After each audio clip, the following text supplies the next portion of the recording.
Welcome back, everyone, to Inflammatory Content, the podcast all about immunology. I'm your host, Kellen Cavanero. Today, our guest is Dr. Richard Daneman, Ph.D. Rich is an associate professor at the University of California, San Diego in the departments of pharmacology and neurosciences. He is a leading expert in the blood-brain barrier field. In this conversation, Rich and I talk about his lab's recent publication revealing a novel role of fibroblasts in the central nervous system. We dive deep into the lineage tracing technique that was critical for the discovery his lab made in this report. We also talk a lot about Rich's philosophies related to science and his mentorship style. You can find references to the article as well as the Daneman Lab website in the show notes. So, without further ado, please enjoy this conversation with Dr. Richard Daneman. All right, Rich, welcome to the podcast. Thank you for having me. You published a very cool paper recently describing the role of fibroblasts in the central nervous system. Could you tell me, first, what is a fibroblast? Oh, that's a great question. I'm not sure anyone knows what a fibroblast is. In the central nervous system, I think for a long time, people did not know what a fibroblast was, that a fibroblast was even present. They were largely unexplored within the central nervous system. People had shown that they were there, but they were basically ignored in the research. So within the central nervous system, I guess they're connective tissue cells. They do a variety of things, including sensing stretch, secreting extracellular matrix, interacting with immune cells.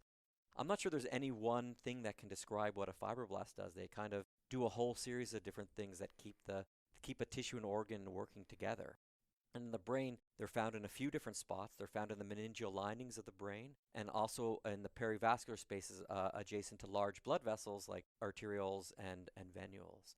I'm not sure there's any one great definition for them. They do a whole series of different things, both in health, just to regulate the natural homeostasis of a tissue and organ, but also in response to all sorts of different stimuli, whether it be disease stimuli or whether it be changes in diet or exercise or different things. So one of the real main things that they do is regulate the extracellular matrix of the given tissue and organ, or where they are within the given tissue and organ. So they've been confused a lot with another cell type that you are well known for studying, and that is, I hope I pronounce this correctly, pericyte or parasite? It's funny because I pronounce them incorrectly myself, and so they're pericytes, and so I always say parasites, and people think I'm talking about malaria or something like that. But yes, they are pericytes, and so, yeah, they've largely been mistaken for each other, and that's because they express very similar genes, and when you use one marker to identify any given cell type, a lot of people look at it as that's the defining feature. Expressing of that marker makes it that cell type, but that's not true. Many different cell types can express the same genes. Many different cell types can turn on or turn off a gene. And so we run into a lot of problems when we're trying to identify a cell type based on a single or even two or three different markers. And so, for instance, when you're talking about perivascular cells, especially within the brain, a lot of people have used PDGF receptor beta as a marker for these cells, and they've used it to look at pericytes. But in fact, other cell types, including fibroblasts and vascular muscle cells, also express PDGF receptor beta. There's been many papers published where people have been identifying cells as parasites based on the expression of this one gene. They could also be looking at other cell types within the same region or other regions as well. And one overlapping function is the contribution to fibrosis, correct? Yeah, so I think that's still controversial at this time point. And so the reason we got into studying fibroblasts was actually that exact mistake that I was just talking about. We were looking at how the brain responds to neuroinflammation. And so we were using a mouse model of multiple sclerosis.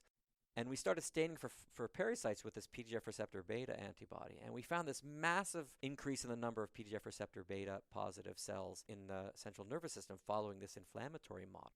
And so we thought, wow, parasites were proliferating and migrating over the entire inflammatory lesion and secreting this collagen-rich fibrotic scar. But then when we looked more and we started analyzing these cells, we realized, hey, they don't actually express a lot of the other things that parasites express, but they do look like fibroblasts, again, which had largely been ignored.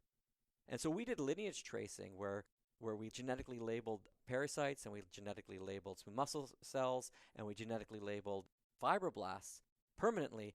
And then you can do the inflammatory model and then you can see which one of those are the cells that are dividing. And actually what we found was that, at least in the model that we were using, the fibroblasts were the ones that were massively dividing. They were dividing 70-fold in response to this inflammatory model, where we did not see almost any increase in the number of pericytes or the number of smooth muscle cells. So even though these cells all express this PDGF receptor beta, at least in the context of the model that we looked at, it really seemed to be the fibroblasts that were the ones that were dividing. And we confirmed this with single-cell sequencing, showing that the cells that were expressing the collagen that was forming this fibrotic scar were fibroblasts.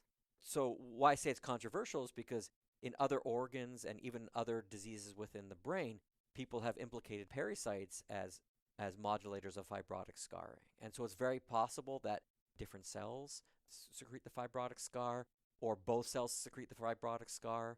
But it's also possible that different cell populations haven't been identified properly because the correct tools haven't been used. So I think it's still really controversial, or not fully known in my mind, as to, if we look at a whole series of different stimuli, which cells are really producing this fibrotic response, whether it's just the fibroblasts or just the pericytes or a combination of them. There's also, I've heard, some plasticity, parasites being able to turn into fibroblasts. Is that also controversial? At least within the central nervous system, I do think it's controversial. Again, the best way to do this is genetic lineage tracing, where you take, for instance, like a tamoxifen-sensitive Cre line, and you made it to a lock-stop-locks reporter, and then you can, with the injection of tamoxifen, you label a specific cell population. And then you let the tamoxifen wash out, and then you see how that cell population responds to an injury. And then you know that you've labeled it at the one time point, you can see what it becomes. So that's a typical way. But in many cases, a lot of the experiments have done just by kind of staining a cell and looking for a marker. And so then they say, oh, well, this marker is expressed in this cell type before the disease, and it's also expressed here after the disease, so this cell type became this other cell type. And it's really difficult to actually make that conclusion, because any cell type can turn on a marker, turn off a marker, and so on. And so until we do the really precise lineage tracing with these, I think it still remains unclear, at least in the brain, whether the parasites do become fibroblasts or not. In the brain, there's all sorts of studies that have suggested that parasites become fibroblasts, that parasites become macrophages, that parasites become neurons. Again, what's not clear is whether or not it was these parasites that were turning into these other cell types, or whether another cell population like a neural stem cell or a neural precursor expresses this marker PDGF receptor beta or another marker and then is being confused with parasites. And so I think it's really important to look at that anytime you look at any experiment, is to go, okay, what tool do they use? What conclusion do they make? And can you really make that conclusion with that tool? And even the best tools like lineage tracing do have caveats. What if a cell is migrating from a different region of the body? What if the Cre line that you're using is leaky? And so on. So nothing is perfect, but the better and better tools that we get, and the more different situations that we can use them in, we can get a better answer to these questions. Maybe step away from the paper for a second here and talk more about the lineage tracing. This is a technique that I am really interested in. I've never done it myself, but I've always found it very complex and fascinating. What you're able to do with this is you're hitting them with tamoxifen, right, to induce the expression of this reporter TD tomato, right? At that point of that tamoxifen injection, all of the cells that are expressing, like in the case of this paper, collagen 1A, 1A2, yeah. 1A2, all of the cells that are expressing collagen 1A2 at that time will be labeled. All of their progeny will also have that label too. Yes. So basically any cell that will later express collagen 1A2, inducing it, will not express that reporter. It's only the cell that expressed it at that time. Exactly. So the key is to permanently label a cell and its downstream progeny, but do it at a time point where you're activating that permanent label at a very specific time point. So in this case, the reporter that we're using is, say, a TD tomato. So we have a lock-stop-lock TD tomato. So in cells, it's not going to be expressed because we have the stop codon in front of it. But then when we have Cre-excision of that stop codon, because not stop codon, stop cassette, is flanked by LOXP sites, then we get a permanent change in that cell and then every downstream progeny. And so how we do that then is tamoxifen-sensitive Cre. So that the promoter is going to tell us what cell type that Cre is expressed, and then the tamoxifen is going to tell us when we make that Cre excise the LOXP allele. What you can then do is say, choose a promoter, say the promoter of your choice. In this case, we chose collagen 1A2 because in the brain it seems to be at rest, only expressed in fibroblasts.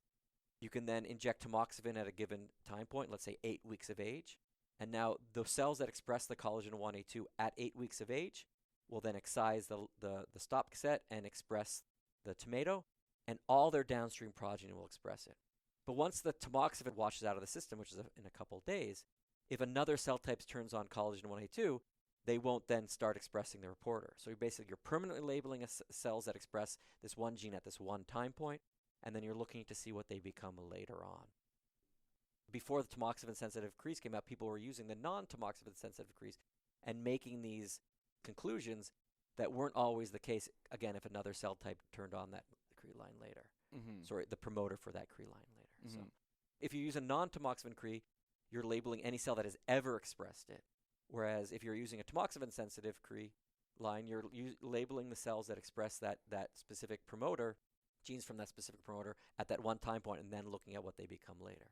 So what we see in development is many more different cell types actually express collagen in development. If you look at a collagen, at least 1A1 reporter, which we've done, and you look at the central nervous system during development, what you see is you'll see kind of different cells express collagen during development, and then they kind of turn it off in adulthood. So if you inject tamoxifen during development, I think you get a much wider array of different cell populations that were labeled, and you get all their downstream progeny as well. Even if you were just labeling the fibroblasts, if they were changing their fate during development, it would pick up those fate changes during development, and that's not what we were looking for. Our goal was to look to see how do these cells change only after this disease state. Right. So really just want to do it as soon before the challenge as possible. Yeah, you want to leave enough time for the tamoxifen to wash out, because if the tamoxifen is still there and you do the challenge, then again, if another cell type turns it on and the tamoxifen is still present, then they will actually, because they're turning on the Cree, the tamoxifen is still present, you'll get the excision. So you have to have this balance between making sure that tamoxifen has left the system, a half-life of a few days, and not doing too far away just because all these other natural stimuli may be happening within the mouse that could then change the fate of those cells. So there is a balancing act between those. One of the things that we like to do in the lineage tracing, if we're asking how an adult cell changes in adulthood, we do like to wait until most development has finished, most cell division in the body is finished, so you're not looking at these developmental changes, you're just looking at how a cell responds in adulthood. But I also want to say what we did actually was combine it with single cell sequencing, because there's a number of pitfalls that can come up with lineage tracing. One is that if you injected tamoxifen and you were like, okay, I labeled a collagen 1A2. What if there are a number of other cells that are labeled that you didn't know were labeled, and it could be those cells that are doing it? So one of the really important things is to know exactly what cells you're labeling before the perturbation and what they become afterwards. So we combined the lineage tracing with single cell sequencing, where you can then purify the tomato positive cells and then do single cell sequencing to ask what are these cells before, and then you can also do that afterwards. Because that's one of the pitfalls that can occur if your Cree line actually labels more cells than you want. There's another pitfall that can become, sometimes people have said one cell becomes another cell when it's cell fusion, or whether another cell can kind of take up some cytoplasm for another cell and take in that reporter. And so these are all things that you have to look out for when doing such an experiment. And so one of the things that we're looking towards doing is not only doing it with like a cytosolic marker, but if you did it with a nuclear marker, maybe you'd get even more specific, like a nuclear tomato. Very cool. Yeah, we do a lot of the sequencing in my lab. I have more experience with looking at that sort of data and, all of the cool advances that the very smart programmers and mathematicians are developing with the RNA velocity to kind of infer lineage through just the transcriptome. I don't know if you're familiar with the RNA velocity stuff, but Yes, yeah, the ratio of introns to exons to kind of figure out directionality of the cells, it's very cool. And I've been doing a lot of that, and sometimes I wonder how real it is. So I should probably do a little bit of that lineage tracing myself. I think, like any experiment, we have to watch what we conclude from it. When you do one experiment, you have to go, okay, this is how we did it, and it's always good to validate it, but with another method. And again, so we validated our lineage tracing in this case, showing that the fibroblasts seem to be dividing and form this fibrotic scar with single-cell sequencing. And actually, in the paper, we didn't do single-cell sequencing on the lineage trace cells, but we had a collagen 1 reporter just to show the general gene expression of the collagen-expressing cells were before and after the disease. I guess my big picture is it's always good to combine multiple different techniques. We like to think, oh, this experiment's going to give us this answer, but it kind of gives us like a likelihood of that answer. And if you combine multiple experimental paradigms, you get more and more comfortable that your likelihood is the truth, is the reality. Why is scarring in the brain important to study? Well, so we're really interested in understanding how the central nervous system reacts to injury and disease. One of the major things about the central nervous system is it fails to recover after many injury and diseases. So if you cut part of your peripheral nerve, it'll regenerate afterwards and you'll get recovery. Not completely, but you'll get recovery of both motor and sensory. But if you cut a central nerve like your spinal cord, almost everything distal will be gone afterwards. This failure to regenerate is incredibly important. And this is not only like with major wounds. The failure to regenerate after different diseases like a stroke or multiple sclerosis really makes recovery from these diseases really difficult. Understanding how the brain responds to different diseases, injuries, inflammation, degeneration, and how those changes such as fibrosis are affecting the recovery are really important. And so one of the reasons we got into this is we were studying neuroinflammation. Multiple sclerosis is an autoimmune demyelinating disease. What happens is you have your immune system attacks your myelin and your white matter. And what happens is you get these lesions, focal lesions within the white matter, where inflammatory cells cross the blood-brain barrier and attack and destroy the myelin. When you get these really focal demyelinating lesions. And in many cases, people have what is called relapsing remitting MS, where they get a lesion and they get some sort of disability where it's loss of vision in one eye, loss of sensation, motor deficits, and then oftentimes those repair. And then they go a while without getting another disability, and then they get disability, and then it repairs. So you have the relapse and the remitting, relapse and the remitting. But over time, those relapses then stop repairing. The damage then stays, and so you end up often going into a progressive stage. You don't recover the ability that you lost, and then you also get worse and worse over time. And so understanding why there is some ability to repair the early lesions, and then in the patients that have later lesions, why there isn't an ability to repair, is a really important question that can really help a lot of patients with multiple sclerosis. And so there's lots of ideas why the myelin doesn't repair. One is that the myelinating cells, the oligodendrocytes, one is that there's inhibitors of their ability to remyelinate. One is that there's inhibitors of them being able to enter the wound to remyelinate. Another is that the axons, basically the substrate which they're myelinating, are lost. And it's probably a mix of all three of these different things. But the idea that this fibrotic scar can form over the lesion and stop these oligodendrocyte precursors from entering the lesion and remyelinating was really attractive to us. And we showed that when we got rid of the scar, we got more oligodendrocyte precursors entering the lesion. And we showed in vitro that this scar, the collagen-1 forming scar, was able to stop oligodendrocyte lineage cells from migrating. And so there's this idea that this scar that forms is stopping the ability to repair these lesions. And maybe that's what's stopping the remissions in relapsing remitting multiple sclerosis as the patient progresses in the disease.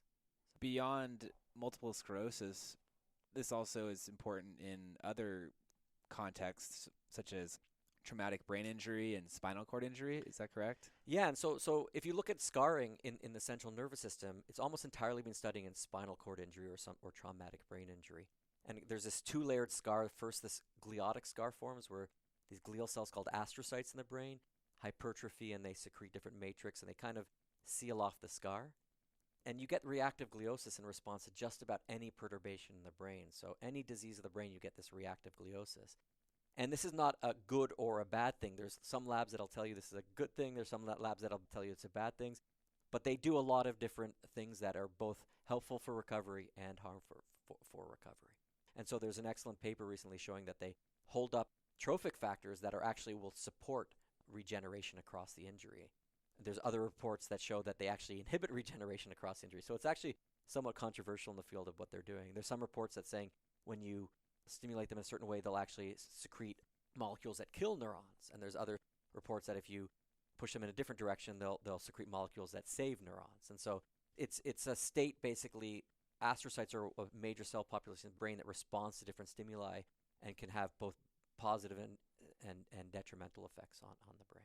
Mm-hmm. So probably a Goldilocks situation where too much is bad, a little bit would be okay. And there's different cell states depending on what the stimuli is and which direction they're pushed in as well, I guess. But I think that's the case with any sort of inflammation. People always ask me, when we study the blood-brain barrier, and in many different diseases there's leakage of the blood-brain barrier. So they ask me, well, why would there be leakage of the blood-brain barrier if it's bad? And my answer is always, I guess, I never use the term Goldilocks, but it's always basically exactly what you're talking about with Goldilocks, in that we need some ability to repair the brain. We need to let some immune cells in. We need to let some immune molecules in to repair and do different things. But when that gets out of control, then we get this huge amount of damage. And so every disease is basically you have a homeostatic thing that's one is pushing in one direction, one is pushing in another direction. Just about every disease is that homeostasis is pushed too far in the one direction. So if you push it too far in the inflammatory direction, then you end up getting these inflammatory wounds and fibrotic scarring and tissue damage and so forth. But if you didn't have any inflammation, you would then be susceptible to all sorts of toxins and pathogens. And so it's really important to maintain kind of homeostasis in all of our tissues, organs, and all of our processes. Mm-hmm. Yeah, everywhere you look in biology, it's like that, right? Absolutely. You never want to have too much. Yeah. So that's why I think from a therapeutic standpoint, it's important to be able to really just turn the dial a little bit, not slam on the brakes or the gas. Yes. And I guess this is a nice segue into the implications of your work in this report. Do you think this has the potential to change the way we treat scarring in the brain? And yeah, I mean, people have been studying this gliotic scarring. I mentioned that after a spinal cord injury, there's this gliosis that forms first, this gliotic scar, and then secondary, there's this fibrotic scar that forms in the middle. And really, people have been studying the glial scar and the reactive gliosis, but very few people have been studying this fibrotic scar. So we actually don't know almost anything about it. We know that it occurs in spinal cord injury, but now we're starting to see that it's occurring in all sorts of other different injuries and inflammatory and different diseases. So our paper was about the multiple sclerosis model, EAE, which shows that it occurs after inflammation. We've also found, and other groups have found, that it occurs following a stroke, so hypoxia. There's a really nice paper in Nature Medicine showing that there's an increase in fibroblast activation following ALS, at least specific models of ALS. And so we're starting to see that in the central nervous system, that this fibrotic scarring actually may occur in many different injuries and diseases. And so we think that we have to start understanding it. And there's many questions that we have to understand. First, the really simplest one, is it helpful or harmful? And it may not be a binary answer. It may be it helps in this case and it hurts in this case. And you can see that in spinal cord injury. There's really nice papers by the Friesen groups who showed that when you completely got rid of the fibrotic scarring, this wound didn't seal up, and so you just got this big hole in the spinal cord after spinal cord injury. But if you reduced it without completely getting rid of it, you can increase regeneration across the injury, and you got a much better recovery from the injury. So again, it's not that it's good or bad. If you need a little bit of it to seal up the injury, but too much of it will inhibit regeneration. So really understanding the role of it in all of these different diseases. And again, it can be different in different stages of the disease. It can be different in different diseases. Understanding the role, understanding the cell type that does it, I think is very important, as I mentioned, because that'll get us to the mechanism, what's causing this to happen. And then if we know the cell type, we know the mechanism, and we know whether it's helpful or harmful in the recovery, we can then hopefully develop methods to modulate it, to treat it, to increase it, to decrease it, to change the localization of the scarring. But really, we have to understand its role in each of these diseases first, then understand kind of the cellular mechanisms that are leading to it, and then understand the molecular mechanisms. Does your lab have two arms now, scar people and blood-brain barrier people? Kind of, I guess so. I have a few more arms than that. But yeah, so the focus of my lab has always been on understanding how the blood-brain barrier is regulated in health and disease and modulating the blood-brain barrier. Just very quickly, what the blood-brain barrier is just a term used to describe the unique properties of blood vessels in the central nervous system. What it means is that blood vessels in the central nervous system possess these unique barrier properties that allows them to tightly regulate what goes between the blood and the brain, thus controlling the extracellular environment of the brain. And what we see in many different injuries and diseases like stroke and multiple sclerosis and traumatic brain injury, many of the diseases that we talked about, is a loss of these properties, leakage of the blood-brain barrier, and we think this causes a lot of the downstream symptoms and pathology. And so my lab studies kind of how the blood-brain barrier is formed, how it develops, how it regulates brain function, and then what causes this dysfunction during disease. And our goal is to then work out, can we stop this from happening? And so we started studying fibrosis because we're looking at the different vascular cells. And again, these fibroblasts that form this fibrotic scar following EA are closely associated with the vessels. So I don't think it's so far away, but our really major goal is to understand how the blood vessels, whether it's the blood-brain barrier or the perivascular cells such as pericytes and fibroblasts, respond to disease, how they regulate the blood-brain barrier leakage, how they regulate inflammation, how they regulate wound healing, how they regulate scarring, how they regulate repair, and all sorts of different things. And so we're interested in all sorts of different aspects of the disease properties and how these different cell types kind of interact to regulate this. So it kind of does fit in with the blood-brain barrier aspect because we're really interested in understanding, well, does blood-brain barrier leakage then drive this fibrotic scarring? And can fibrotic scarring then also repair the blood-brain barrier, or does it lead to consistent blood-brain barrier leakage? So. Right, because you showed that the immune cell recruitment precedes the scar, and when you inhibit the immune cell recruitment, you don't get as much scar, right? So maybe the leakage is contributing to the scar, the wound repair. Yeah, exactly. And so one of the experiments that we need to do is ask, can we get this fibrotic scarring in the absence of any inflammation or disease just by opening the blood-brain barrier? Is it just literally serum components entering the brain that cause activation of these fibroblasts? Or is it a more complex interaction between immune cells and that are entering as well as parenchymal cells that are interacting? So these are questions that we're really interested in asking, trying to understand that. It's very exciting. I want to switch gears a little bit to the more fun stuff, the humanizing stuff. Sure, let's go for it. Let's go for it. So I asked my friends in your lab what I should specifically ask you about. And one answer was I should ask you about Ben Bars. Can you tell me who Ben Bars is and what this person meant to you? Sure. Ben Barris was my... Barris, sorry. No problem. Ben Barris was my graduate advisor at Stanford. So he was a professor in the Department of Neurobiology and Developmental Biology at Stanford. And I met him in my first year of graduate school. I actually met him at a dinner, and I just started talking to him about science. I just really fell in love with the way he talked about science. Everything was a big picture question, and everything he studied was really basic in the best possible way. He wanted to understand the most basic aspects of how the brain works, and he asked big picture questions, and I just really liked the way he thought about science and the way he approached science and the questions that he was asking. So I rotated in the lab, and I joined his lab.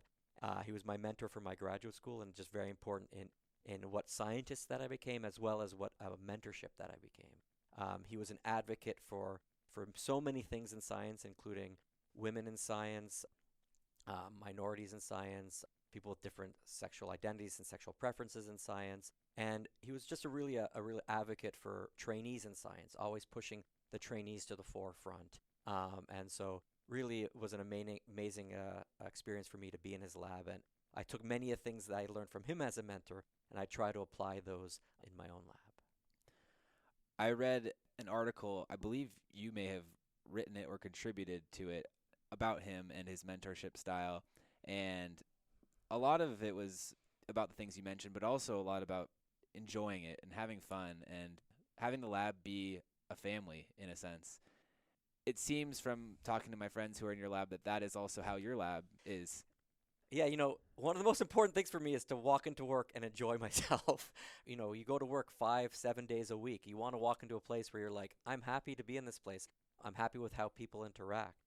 I always just want to make my lab be a place where people really want to be there. And that's multiple things. One is because I want to be happy. One is because I brought people to my lab because I care about them, so I want them to be happy. And, the third thing is, people are going to be more productive when they really are excited about coming into the lab and happy to be in the place that they're doing their work. And so it's really important to me that people get along, that people help each other out, that people don't compete with each other, and that people enjoy themselves for all those different things, because it'll make me happy, it'll make me enjoy myself, it'll make them happy, and we'll all be more productive in that way. How do you foster this environment? Well, I think it's important to foster it in many different ways. One way that I think is important is fostering it is by making sure that people don't compete and making sure that people cooperate. I like to make sure that everyone has a really big picture question. And it's a very different big picture question than other people in the lab. And so if they discover something and they want to turn left or turn right or make a U-turn, or they don't have to worry about other people in the lab doing the same thing. They have really the ability to do things and to go places. And I think that's really important, to have everyone work on a totally different project so that you don't have this competition between people where someone's always worried about what someone else is discovering. And then I also like to foster collaboration. I like to make sure that, everyone knows what each other is doing, and that even though we're not working on the same projects, everyone knows what each other's doing, and everyone has different skill sets. Someone might be more adept at this experimental technique. Someone might be more adept at another experimental technique. And so that then they then help each other out. And I try to foster this in many ways. One is a lab meeting where people present their work, but really have people engaged in each other's work so that they're always there. They know what the other person's doing. They're asking questions. They're always willing to provide help for each other. So you can try to foster these as best you can, but it only works when you have great people and they want a similar scenario as well. You must take recruiting very seriously. When I interview people, I have rotations with people. I really want to make sure that people will get along and people have this idea where it's not about competition, it's about collaboration. I want to see that in myself, and I want to hear from all the people that are currently in my lab. I always tell them I'm not here to get you your best friend, but I'm here to get someone that you enjoy to work with as well. And hopefully maybe they'll be your best friend. So I think making sure people have projects, that was one aspect. Another aspect is I like to do goofy stuff and games and things like that, and so I always try to engage my lab in doing those things, and I think that provides a lot of camaraderie and really gets people to be friends and so on. So we do murder mysteries in the lab, we've done escape rooms, we've done axe throwing, we've done go-karting. We like to do kind of goofy adventures together. I think that's a really great way for people to see each other outside of work and work together and kind of become friends and generate this camaraderie.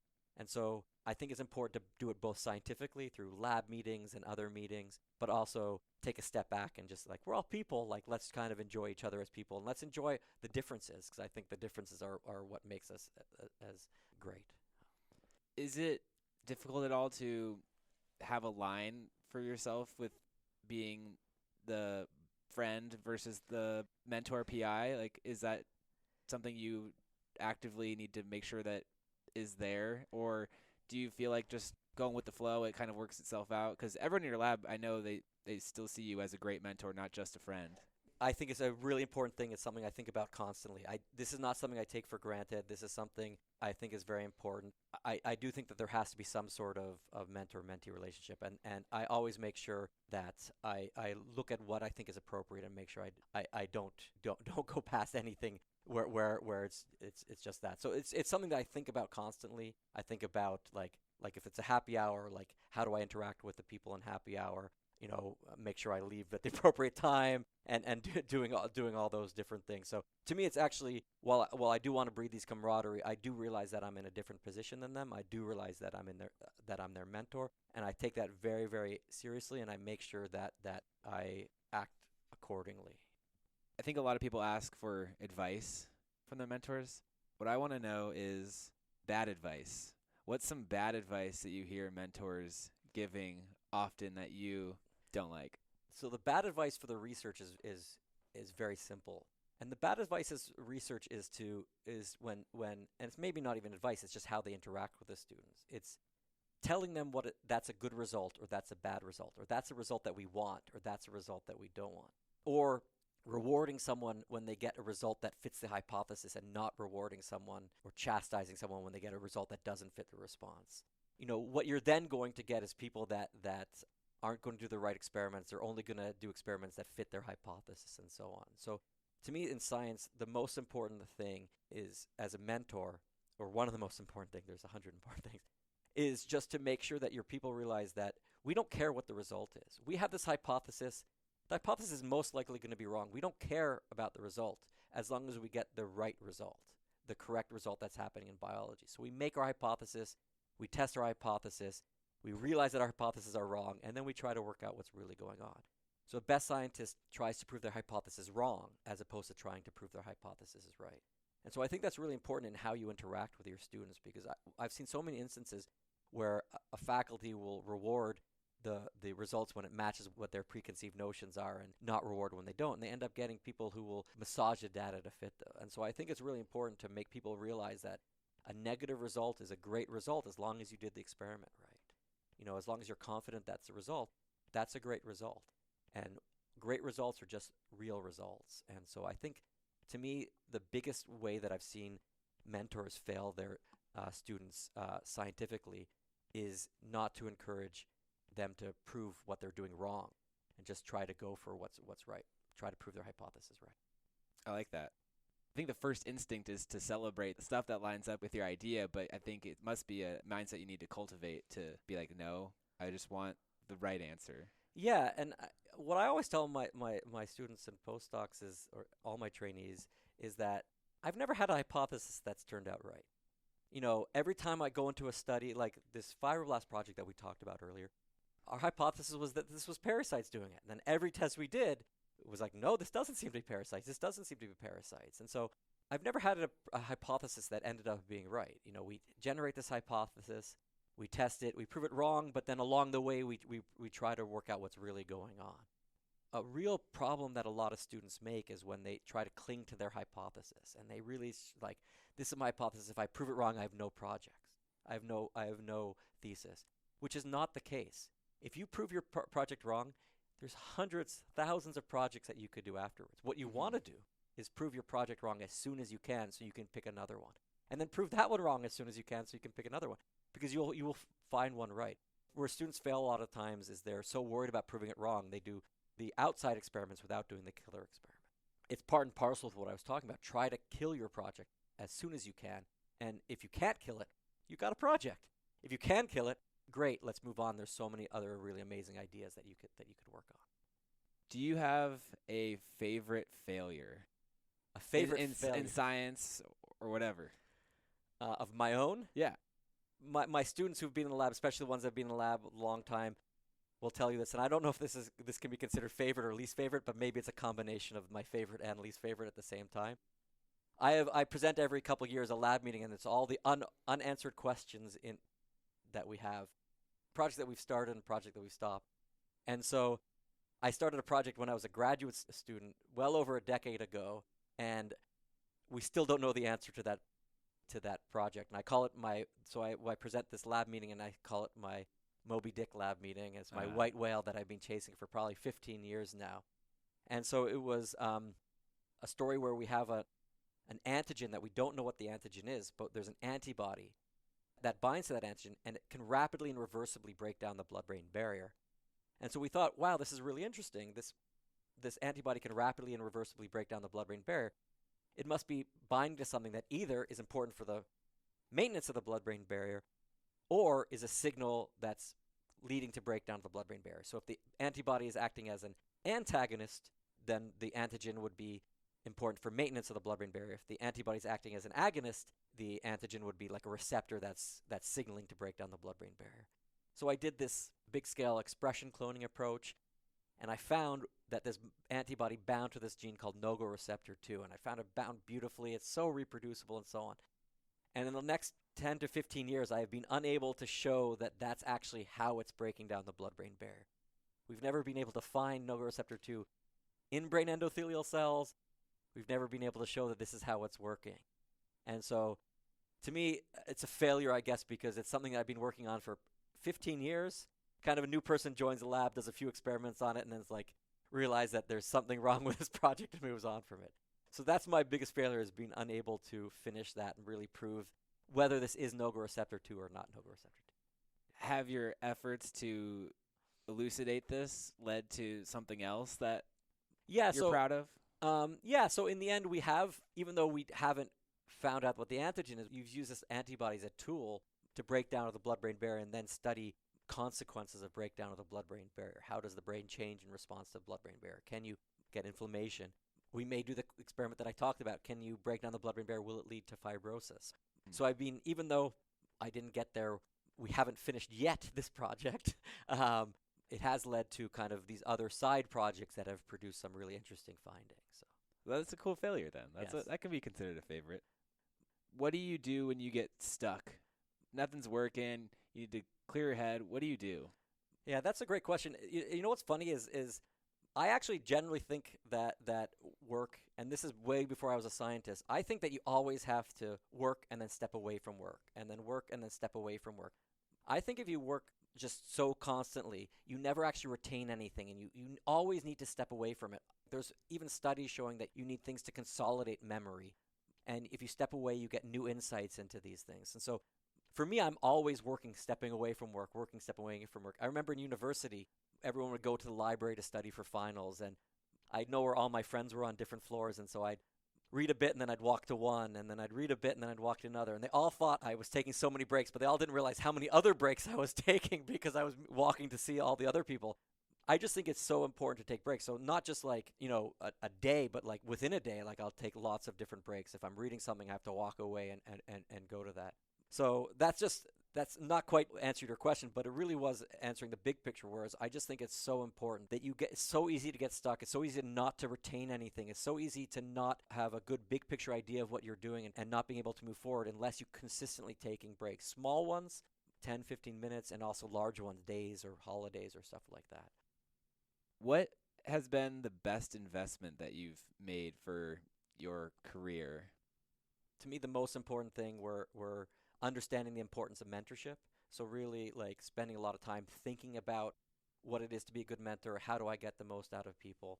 And then also like spending a lot of time and effort trying to make sure that I pick great people and I try to work out what they need to succeed. Every person in the lab needs something different to succeed. They're motivated by different things. They have different personalities. And I personally invest a lot of myself and myself as a scientist, myself as a professional into really into mentorship, just trying to understand what's going to help this person succeed, what's going to help this person succeed, what's going to help that person succeed.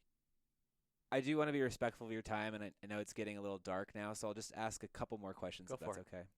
If you could have a billboard, metaphorically speaking, that you could plaster a saying on for all incoming Ph.D. students, couple words, what would it say? Yeah, that's a great question. Can I say two? Yeah. The one is, and this I say to almost everyone, every grad student that I walk into my lab, when I ask grad students, why are you choosing a lab? Why are you going to choose a lab to rotate in or choose a lab to join? Almost everyone will tell me the science or the project. If I ask that same student 5, 6, 7 years later when they're graduating, why should you have chosen a lab? Almost every single one will tell you I should have chosen it based on the mentor. Who's going to make me the best scientist that I could become? To me, everything in science is good. I could change my lab and pick up a different focus the next day. Every project is interesting. Everyone here is doing amazing work. But there's good matches for mentorship. So really, when you're starting grad school, it's really about the mentorship. You're here to grow as a scientist. And so which faculty member is going to be the right fit to help you grow as a scientist? To me, it's like really trying to understand that, both from talking to the faculty, talking to their current students, if possible, talking to their past students, really understanding that. Now, a lot of grad students don't understand who they are themselves and what they need as mentorship, but really focusing on that, focusing on like which situation, because it's not only the PI, but it's also the lab environment is going to make you a better scientist. And the second thing is, this is something a professor at Stanford told me like my first quarter as a grad student, and I kind of threw it away, and then I came back to it like years later. I'm like, yeah, this is everything. He just said grad school is all about learning how to ask a question. A lot of people come into the lab and they're like, oh, what techniques do you do? Or I want to join this lab because of this technique, or I want to do this project because of this technique. Great scientists are successful because they have the ability to identify questions that are important, questions that are interesting, questions that are tractable, and questions that hopefully no one else in the world is doing. That's what makes a scientist very successful, because then you can have this niche where you can discover something really important that's doable and have your niche and really make an advancement. When this faculty member said to me, graduate school is all about learning how to ask a question, I was just like, first quarter, I didn't even think about it. But then later on, I'm like, yeah, that's exactly what all of science is really about. It's really about identifying what are the important questions. When you go to a meeting, don't look at what people are doing in the field. Try to look at what aren't people doing in the field. Where is the lack of knowledge? Where can I ask an important question that I don't see anyone doing? Once you understand how to ask a question, it's really easy to learn how to design an experiment and to perform that experiment. We can all learn how to do different techniques, or you can collaborate with someone else who does the technique. But what you want to do is learn how to ask the question and identify an important question that isn't being asked. So mentorship and question. Don't question the mentorship, Yeah. though. Always question the mentorship. Always question the mentorship. The mentor isn't always right. Do you think luck or hard work has contributed more to your success? I definitely do think that it's hard work, because I do think that if you ask good questions, no matter what the answer is, you're going to get a really interesting find. It's not hard to find projects and develop a project where if answer A is correct, oh, you have this amazing project. But if answer A is incorrect, then it's nothing. There's a lot of projects out there. But being able to identify a project where no matter what the answer is, you have an interesting result. And so I do think it's hard work trying to identify those things. It's not about luck, about what you find. If you ask the good question, you're asking a conceptual advancement. No matter what your answer is, you can find something. And so I think that takes luck out of the equation.